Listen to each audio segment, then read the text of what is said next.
এক সময় আমার জীবনে অনেক সুন্দর ছিল। হাজার হাজার টাকা ইনকাম করতাম আর ভাবতাম এই জীবনের ইনকামগুলো কি শুধু একাই ভোগ করার জন্য?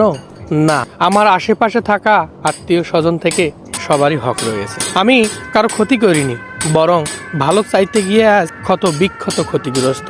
যাদের আপন ভেবেছিলাম, যাদের জন্য নিজের কষ্টে উপার্জিত হাড় ভাঙা পরিশ্রমের ব্যয়গুলো বিলিয়ে দিয়েছিলাম, তারাই আমার বিশ্বাস ভেঙে দিয়ে চোখে আঙ্গুল দিয়ে বুঝিয়ে দিয়েছে পর কোনোদিন আপন হতে পারে না।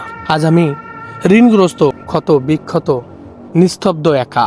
অনেক রাত চুপচাপ কেঁদেছি আর আল্লাহর কাছে শুধু বারবার প্রশ্ন করেছি, হে আল্লাহ, সত্যিই কি আমি এতটাই খারাপ? তবুও আমি কারো বিরুদ্ধে বলিনি, কারণ আল্লাহ বলেছেন নিশ্চয়ই আল্লাহ জালিমদের ভালোবাসে না। আমি জানি যেদিন আমার কর্ম থেমে যাবে সেদিন অনেক কিছুই ক্ষতিগ্রস্ত হবে।